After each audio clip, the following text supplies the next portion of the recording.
des mers d'ignorance. Et aujourd'hui, nous allons combattre l'ignorance. Nous allons apprendre.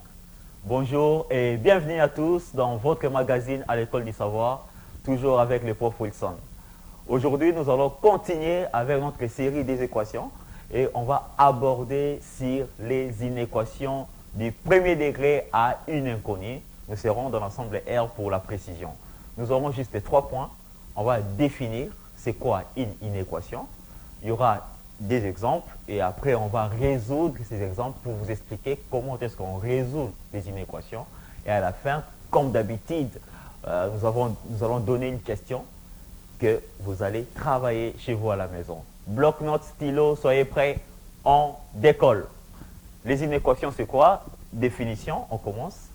Les inéquations, c'est une inégalité qui n'est vérifiée que pour certaines valeurs données. Les valeurs là qu'elle contient, qu'on appelle les inconnues. Donc c'est ça, on a directement l'exemple. Donc une équation, on peut écrire la définition pour la meilleure compréhension. Une équation, c'est quoi? C'est une inégalité.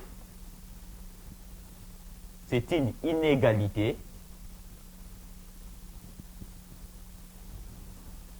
qui n'est vérifiée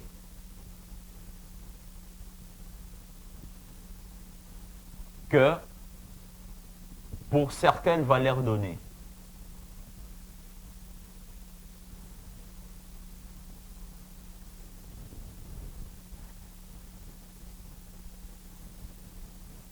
Valeurs données qu'elle contient, bien sûr.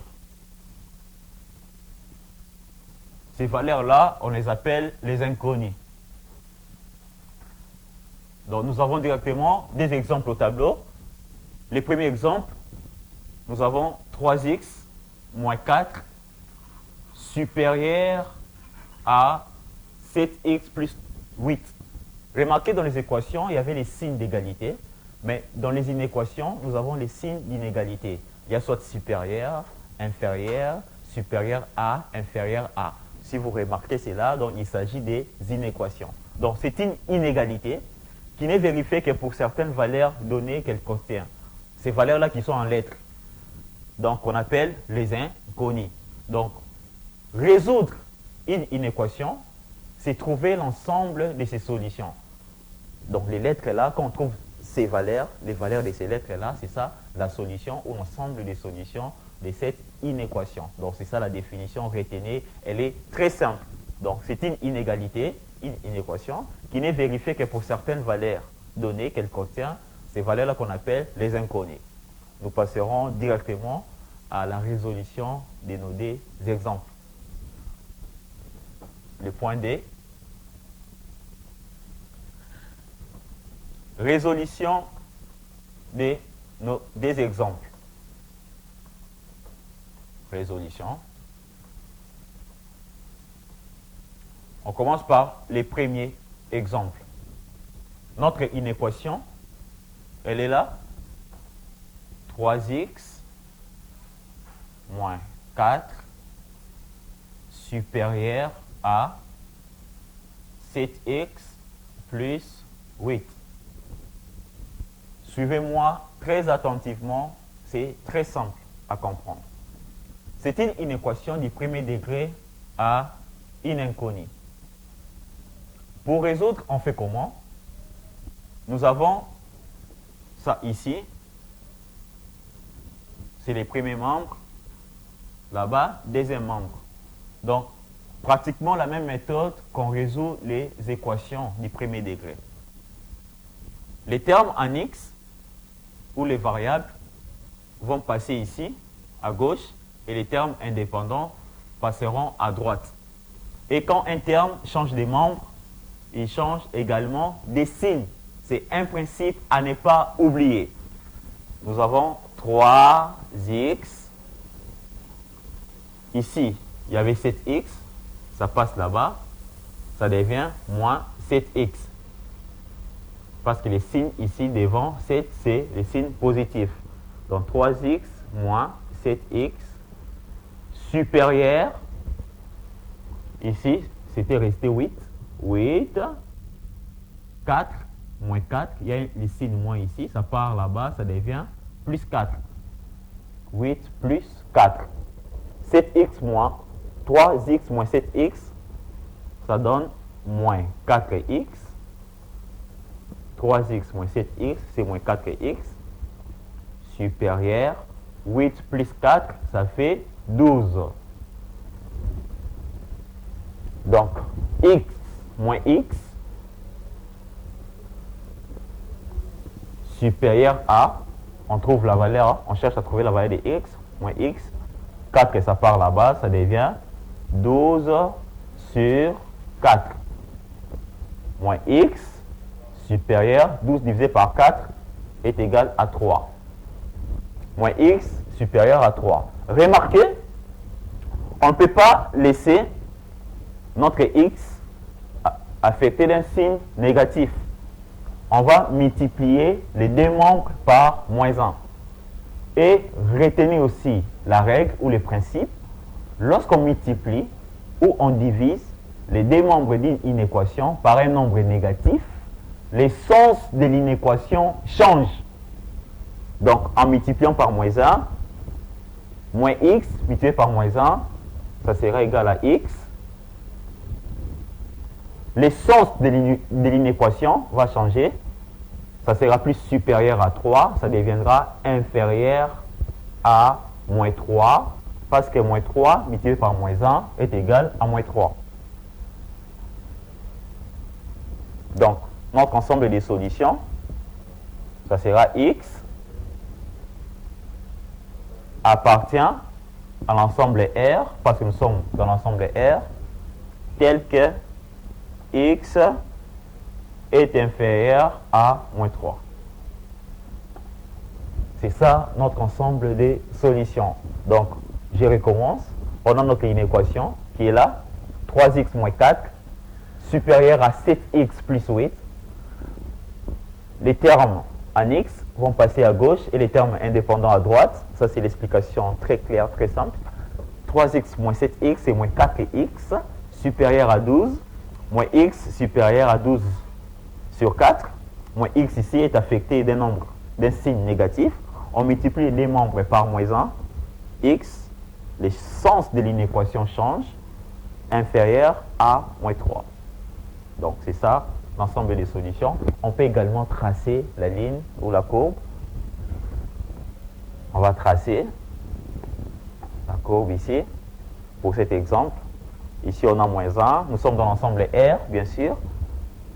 Là-bas, plus infini. Moins l'infini, plus infini. On a notre 0 quelque part ici au milieu.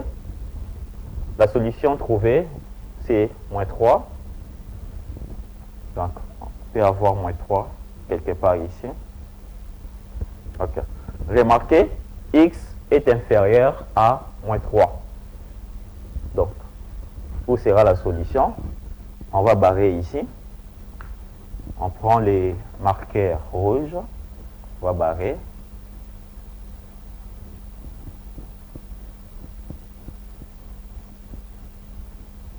Ok.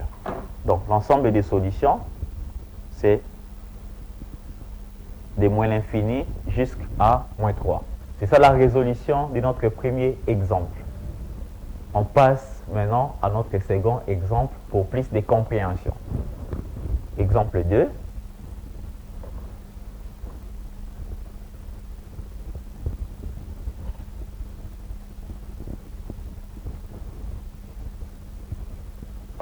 Nous avons des x moins 5 sur 3 supérieur à x sur 3 moins 1 demi. Waouh! Il y a maintenant des fractions qui entrent. C'est très facile à résoudre. Regardez ici. Il suffit seulement de trouver les plus petits comme mains multiples. Les PPCM, bien sûr. On va faire ça rapidement. On trouve les PPCM. Ici, comme dénominateur, nous avons 1, 3, 3 et D là-bas. Les PPCM directement, c'est 6. On a multiplié. C'est les mêmes termes. On multiplie 3 fois D, ça fait 6. Donc nous avons 6 comme le plus petit commun multiple. 6 multiplié par 2x, ça fait 12x. Moins 6 divisé par 3, ça fait 2. 2 fois 5, 10. 12 moins 10, supérieur. 6 divisé par 3, ça fait 2. 2 fois x, 2x. Moins 6 divisé par 2, ça fait 3. 3 fois 1, ça fait 3. Nous avons notre inéquation. On résout ça rapidement. 12x. 2x, ça passe ici. Ça devient moins 2x. Supérieur. Moins 3. C'était resté moins 3 ici. Moins 10, ça part là-bas. Ça change de signe. Ça devient plus 10. 12x moins 2x, ça fait 10x. Supérieur. Moins 3 plus 10, ça fait 7. Ou plus 7, c'est la même chose. X ici serait supérieur à 7 sur 10. C'est ça notre x, notre ensemble des solutions. Donc on va écrire notre ensemble des solutions, c'est x appartient à l'ensemble R tel que x est supérieur à 7 sur 10. Pour tracer la courbe, c'est très simple. Nous traçons directement la courbe. Ici, c'est moins l'infini, plus infini.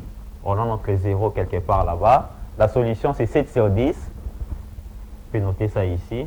7 sur 10. Remarquez ici, x est supérieur à 7 sur 10. Donc, notre solution, ça ne va pas se trouver ici, en bas.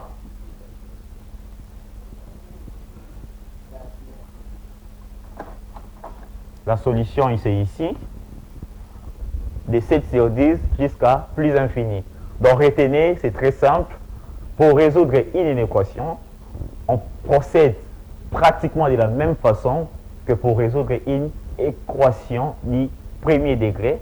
La différence ici, il y a des signes d'inégalité. Et le principe veut que quand vous résolvez une équation et que vous multipliez les deux membres par un nombre négatif, le sens de l'inéquation change. Donc, résoudre une équation, c'est trouver l'ensemble de ces solutions, telles qu'ici.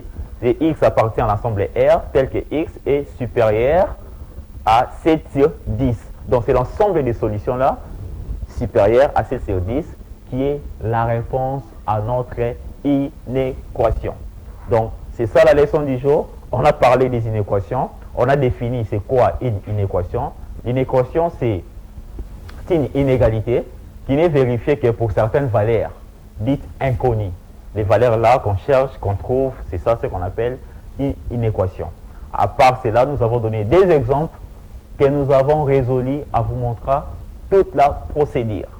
Et à la fin, comme promis, il y aura une question à laquelle vous allez travailler chez vous.